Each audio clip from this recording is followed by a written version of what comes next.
Venezuela aspira a un piso del barril de petróleo a $60. Así lo informa la agencia de noticias EFE, reseñando que Eulogio del Pino, el ministro de Minería y Petróleo y presidente de la estatal petrolera Petróleos de Venezuela, PDVSA, informó que solicitó apoyo a Ecuador y a Argelia para concretar una reunión ministerial extraordinaria de la Organización de Países Exportadores de Petróleo, la OPEP, en febrero próximo, e incluso Rusia le pidió ayuda, que no integra el cártel, por cierto, no es parte de la OPEP Rusia, para que también asista. El titular de la cartera del petróleo venezolano dijo que su país plantea que el precio de equilibrio está en el orden de $60 por barril, que permite sostener un precio o un nivel de producción de los 94 millones de barriles, que es lo que la humanidad está demandando hoy en día, dijo Del Pino. Dentro de 6 meses o un año vamos a tener un disparo de los precios que es muy perjudicial también, aseguró el presidente de PDVSA. ¿Qué significa esto? Hay que señalar varias variables, valga la redundancia, varios factores que determinan el contexto de los precios del petróleo, un contexto geopolítico, un contexto económico, un contexto internacional muy intenso. Y digo intenso porque si bien, por ejemplo, el gobierno venezolano alega que hay una guerra de precios del petróleo, sí, puede que tenga razón. Y puede sonar un poco extraño en el sentido de que tiene razón porque sí hay una guerra, no una guerra de precios petroleros, sino una guerra de mercado, una guerra por ganar mercado, una batalla por ganar mercado. ¿Por qué? Observamos como países, tales como Arabia Saudita, quiere seguir ganando terreno en el mercado. No cede terreno, no cede espacio, aumenta su producción. Se le pide, o se le ha pedido que reduzca su producción, que recorte su producción, pero no lo ha hecho. Quiere seguir ganando terreno en el mercado a costa de todo.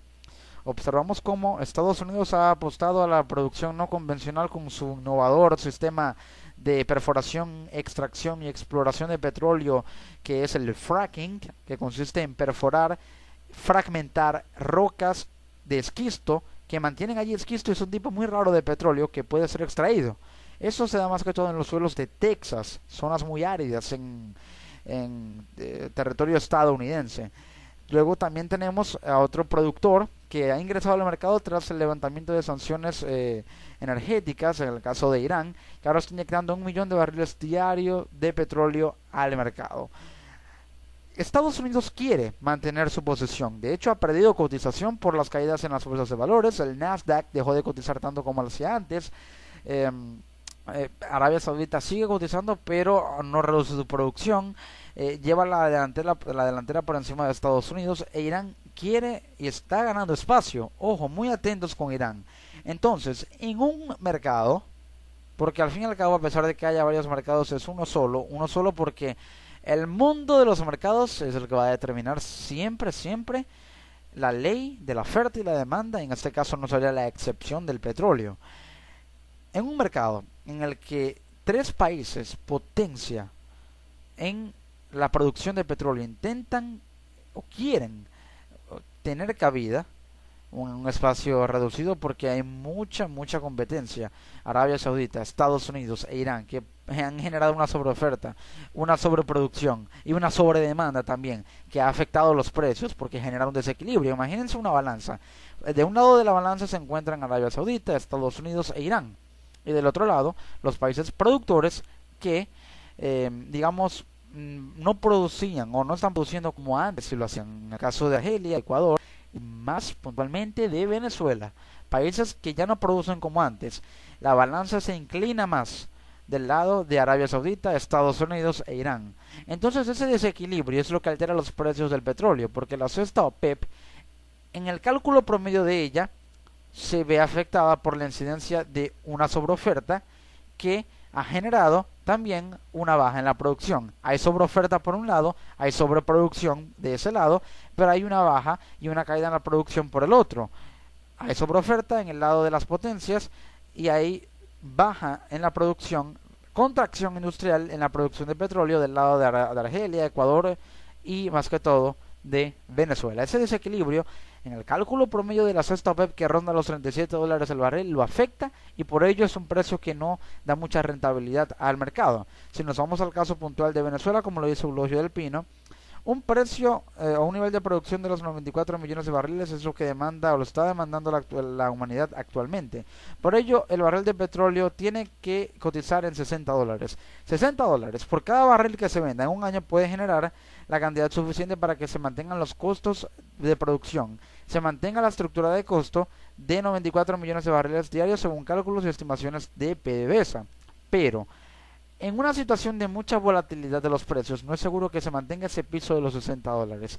Y para que Venezuela tenga más seguridad, si llega a aplicar esta medida, y la OPEP en general, si llega a aplicar esta política, tenga más seguridad de que se va a mantener los 60 dólares, debería aplicar y crear un sistema de bandas de un pico mínimo de 50 dólares el precio del barril de petróleo a un pico máximo de 80 dólares. Que el precio se mantenga fluctuante entre esas dos bandas de contención. Una mínima de 50 dólares y una de 80 dólares para que tenga un piso promedio de 60 dólares y que en caso de su peor momento no baje de 50 y en caso de su mejor momento se mantenga en 80 y si puede aumentar mucho mejor. Allí no hay restricción. De esa manera podrá tener estabilidad Venezuela, podrá tener estabilidad la OPEP. En caso de que esto no funcione, Venezuela podría apostar, y parece que ya lo está haciendo, a una alianza con Argelia, Ecuador y Rusia. Rusia que no es productor, pero que de alguna manera tiene influencia, porque también, es decir, no es productor miembro de la OPEP, pero sí es productor de petróleo, ojo con eso.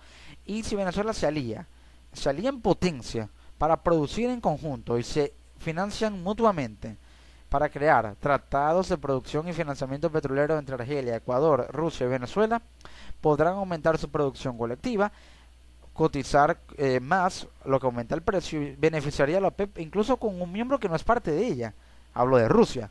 En esta situación, Venezuela tiene dos opciones: mantener un piso de los 60 dólares al barril con un sistema de bandas de 50-80. Esto lo menciono yo, pero el piso del barril lo propone Eulogio del Pino, presidente de PDVSA. O, segunda opción, aliarse con Argelia, Ecuador y Rusia para aumentar la producción, aumentar la cotización, aumentar también el precio promedio de la cesta OPEP, que es el precio mundial de petróleo, y de esa manera ir estabilizando la situación. Eso es lo que tiene Venezuela como opción, y son opciones que debe considerar.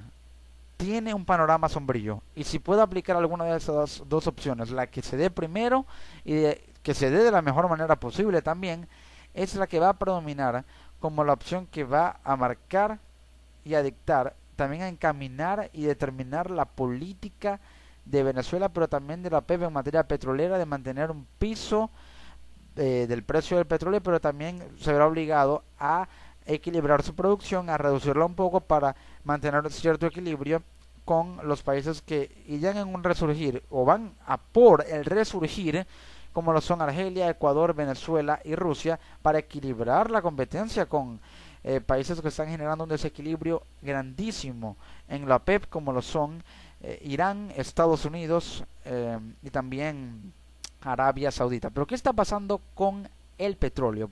En el mundo petrolero existen dos tipos de países: los productores y los consumidores. Los productores venden y los consumidores son los que pagan. El problema es que grandes consumidores como China están teniendo serios problemas económicos. Esto deja a los productores con mucho petróleo sin vender y los obliga a bajar sus precios para competir. Mucho petróleo versus poca demanda. Por si fuera poco, Irán, uno de los mayores productores, ya no tiene sanciones económicas y puede volver a vender su petróleo.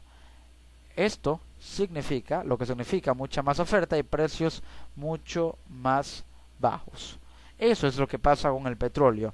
Al haber países que producen como Venezuela, Brasil y los consumidores como Estados Unidos, Reino Unido, ya dejan o siguen demandando, pero países consumidores como China tienen problemas económicos, hacen que los productores tengan que vender menos para que de esa manera puedan abaratar sus costos, abaratar los precios, y aquellos que tienen problemas para comprar como lo hacían antes, puedan comprar con un precio más barato, un precio digamos subsidiado en teoría, porque se reduce el precio, pero para reducir el precio hay que tener en cuenta esa política en la que hay que sacrificar mucho, hay que recortar para ganar, hay que arriesgar para ganar, y si bajan producción, pueden vender más con precios más baratos, dándole facilidades de pago y de compra a países consumidores en potencia como China. El problema es que aquí entra en juego países como Irán,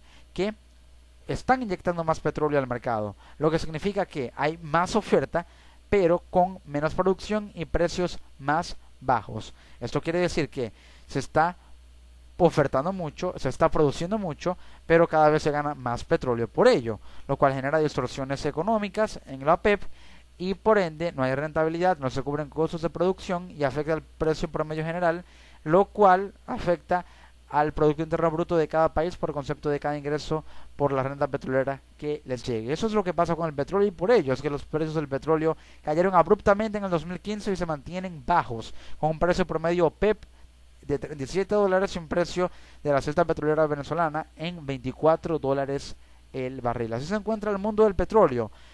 Se cree que los precios pueden estabilizarse a mitad de año, es lo que se tiene previsto, pero en caso de que no sea así, la OPEP tendrá que convocar una reunión de emergencia para tomar medidas de emergencia, por supuesto, como la creación de un sistema de bandas o apostar por alianzas que le den equilibrio al mercado y solucionar esta crisis mundial del petróleo que se está viviendo, que empezó en 2015 y que ahora se está acentuando y agravando en este año 2016.